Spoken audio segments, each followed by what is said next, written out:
Hello guys. तो आज की इस वीडियो में हम लोग समझने वाले हैं माइक्रो इकोनॉमिक्स का बहुत ही बेसिक और बहुत ही important topic, that is production possibility frontier. Production possibility curve भी इसको कहते हैं। इसको किसने दिया था? तो इसको पीगू ने दिया था। तो इसको कहते हैं हम लोग, किसको कहते हैं, डेफिनेशन वगैरह सारी चीज़ें हम लोग देखते हैं, ठीक है। तो it is also called production possibility curve, ठीक है। Economy have a limited resources, हमारे पास लिमिटेड रिसोर्सेज रहता है। So it is a so we can say that it is a graphical representation that shows what are the possibility, हमारे पास क्या possibility है ऑफ प्रोडक्शन करने का with the limited resources. Because we have a limited resources, तो हमारे पास ऐसे क्या पॉसिबिलिटीज़ है कि हम लोग ज़्यादा से ज़्यादा प्रोडक्शन कर सकते हैं। क्योंकि because we faces alternative use of goods, क्योंकि एक गुड्स का अल्टरनेटिव यूज होता है, जिसे हम लोग इकोनॉमिक प्रॉब्लम हम लोग यहाँ पे फेस करना पड़ता है। चलो देखते हैं हम लोग इसका एजम्पशंस क्या होता है। तो सबसे पहले हम लोग एजम्पशंस की अगर मैं बात करूँ तो यहाँ पर सबसे पहला एजम्पशन होता है कि economy is working at the level of full employment. यहाँ पर कोई भी अनएम्प्लॉयड पर्सन नहीं होगा, यानी कि मार्केट पूरा फुल एम्प्लॉयड होगा। And achieving maximum level of production, ठीक है। तो पहला एजम्पशन मेरा ये हो जाता है। बट टेक्नोलॉजी जो है कांस्टेंट होगा, टेक्नोलॉजी में कोई बदलाव नहीं होगा। यानी कि शॉर्ट में इसको कहा जाए तो यानी कि यहाँ पर फिक्स्ड रिसोर्सेज और फुल एम्प्लॉयमेंट, यानी कि फिक्स्ड रिसोर्सेज और फुल एम्प्लॉयमेंट यहाँ पे होगा। That is the assumptions of production possibility curve, ठीक है। चलो इसको हम लोग ग्राफ और शेड्यूल के बारे में बात करते हैं। जैसे कि हम लोग दो यहाँ पर गुड्स को प्रोडक्शन कर रहे हैं, पहला होता है क्लोथ का और दूसरा होता है वीट का, ठीक है। तो यहाँ पर जैसे कि प्रोडक्शन पॉसिबिलिटी यहाँ पर हम लोग ले लिए हैं। तो जैसे हम लोग क्लोथ में अगर अगर सारा हम लोग प्रोडक्शन वीट में कर रहे हैं और थोड़ा सा भी प्रोडक्शन हम लोग क्लोथ में नहीं दे रहे हैं, तो क्लोथ का प्रोडक्शन यहाँ पर जीरो होगा।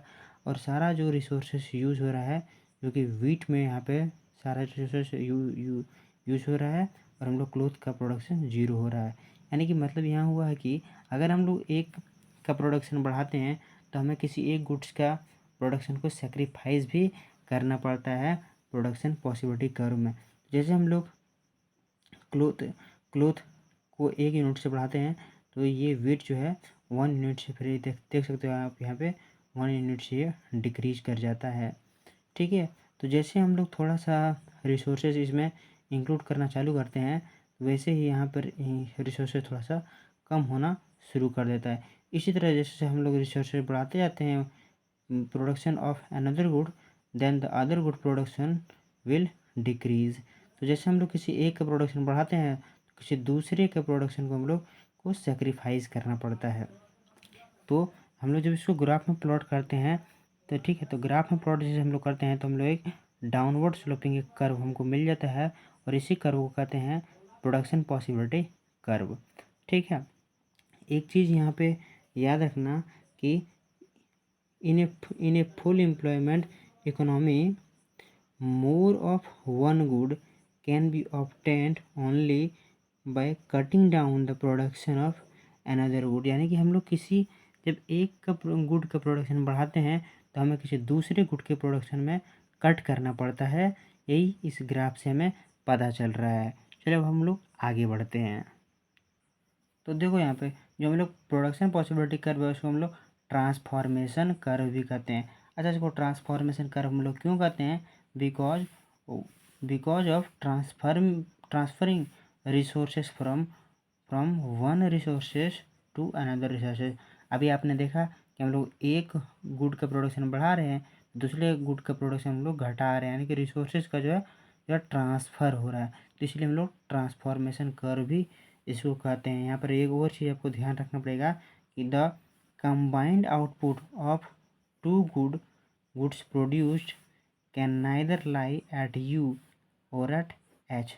जैसे कि मान लीजिए एक हम लोग पीपीसी कर्व बनाते हैं, तो ये बोल रहा है कि कभी भी इस कर्व के अंडर में हम लोग जो है गुड को प्रोड्यूस नहीं कर सकते। क्यों नहीं कर सकते? ना ही हम पॉइंट यू पे प्रोड्यूस कर सकते हैं, ना ही पॉइंट एच पे प्रोड्यूस कर सकते हैं। क्यों नहीं कर सकते हैं? Because at point u resources are not fully utilise, क्योंकि रिसोर्सेज फुली यूटिलाइज नहीं हो रहा है, जबकि हम लोग ने एजम्पशंस लिया है कि मार्केट जो है फुल एम्प्लॉयड है और यहाँ पे रिसोर्सेज का अच्छी तरह से यूटिलाइजेशन होना चाहिए, पर पॉइंट यू पे रिसोर्सेज का यूटिलाइजेशन नहीं हो रहा है, तो हम लोग इसका प्रोडक्शन यहाँ पे नहीं कर सकते हैं। और बियॉन्ड एच तो कर ही नहीं सकते क्योंकि ये हमारे कैपेसिटी से ही बाहर है, beyond the capacity of economy. ठीक है, तो एक चीज़ हमसे याद रखना कि जो एट पॉइंट यू होता है ये इसलिए होता है क्योंकि अनएम्प्लॉयमेंट, और ये जो पॉइंट यू है ये अनएम्प्लॉयमेंट और inefficiency in the use of resources को दिखाता है। अगर पॉइंट यू पे प्रोड्यूस हो भी रहा है तो यह शो करता है कि मार्केट अनएम्प्लॉयड पीपुल है और इनएफिशिएंसी ऑफ रिसोर्सेज का यूज़ हो रहा है। ठीक है, आई होप कि आप लोगों को समझ में आ रहा है। बट जैसे ही हमारे पास कोई आइडियल रिसोर्सेज का यूज हो रहा है, यानी कि use of ideal resources and most efficiently हम लोग रिसोर्सेज का यूज़ कर रहे हैं, तो ये जो प्रोडक्शन है ये शिफ्ट कर जाएगा क्यू पे, आर पे, एस पे, ये शिफ्ट होते जाएगा। चलो अब हम लोग देखते हैं shift and growth of PPC curve. ठीक है, तो हम लोग पीपीसी कर्व बना लिए, तो कैसे ये शिफ्ट कर रहा है ध्यान से समझिए। The amount of productive resources मतलब लैंड, लेबर, कैपिटल, ये सब अगर बढ़ता है ना तो पीपीसी कर्व हमारा राइट वर्ड शिफ्ट करेगा। एक बार फिर से बोलो, नींद आ रहा है क्या? पीपीसी कर्व किधर शिफ्ट होगा? राइट वर्ड शिफ्ट होगा। क्यों होगा? क्योंकि जब हमारा लैंड, लेबर, कैपिटल इस सब में थोड़ा सा भी ग्रोथ देखने को मिलेगा ना तो ये ना राइट वर्ड शिफ्ट हो जाएगा। अरे वाकई समझ आ रहा बानी कि ना हो? चलो आगे हम लोग बढ़ते हैं। ठीक है, अच्छा यहाँ पर एक और नोट करने वाली चीज़ ये है that PPC shows an important principle. PPC हमारा एक इम्पोर्टेंट प्रिंसिपल को भी शो करता है in economy, that law of increasing opportunity cost. ठीक है, एक और प्रिंसिपल शो करता है that is law of increasing opportunity cost. ये पूरे यूट्यूब में आपको कोई नहीं बताएगा, मैं बता रहा हूँ आपको। ठीक, और law of increasing opportunity cost क्या होता है?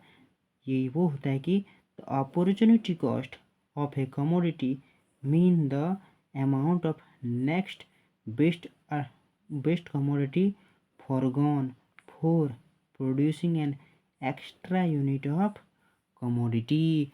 तो जैसे ही हम एक आपने देखा होगा पीपीसी कर्व में यहाँ पे जैसे ही हम लोग ए से बी पर आ रहे हैं तो ये कुछ ना कुछ सेक्रीफाइस कर रहा है, बट कुछ गेन भी तो कर रहा है। जैसे कि यहाँ पर अगर ये सेक्रीफाइस कर रहा है 1 यूनिट, तो ये 1 यूनिट ये गेन भी तो कर रहा है।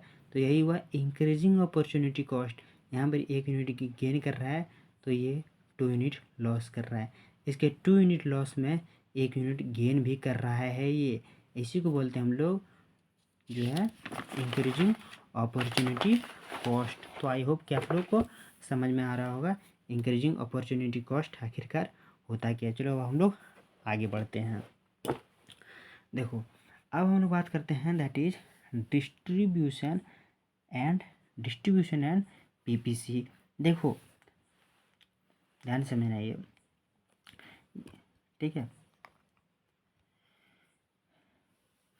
यहाँ पे होता क्या है कि जब इकोनॉमी पॉइंट आर पे अगर ऑपरेट हो रहा है, ध्यान सुनो, जब इकोनॉमी पॉइंट आर पे जो है ऑपरेट हो रहा है और एक्स एक्सिस पे नेसेसरी गुड है और वाई एक्सिस पे लग्जरी गुड है, तो जब इकोनॉमी आर पॉइंट पे ऑपरेट कर रहा है ना तो हमारा लग्जरी गुड बढ़ रहा है लेकिन नेसेसरी गुड हमारा कम हो रहा है, यानी कि production of luxury good will increase and production of necessary good will fall.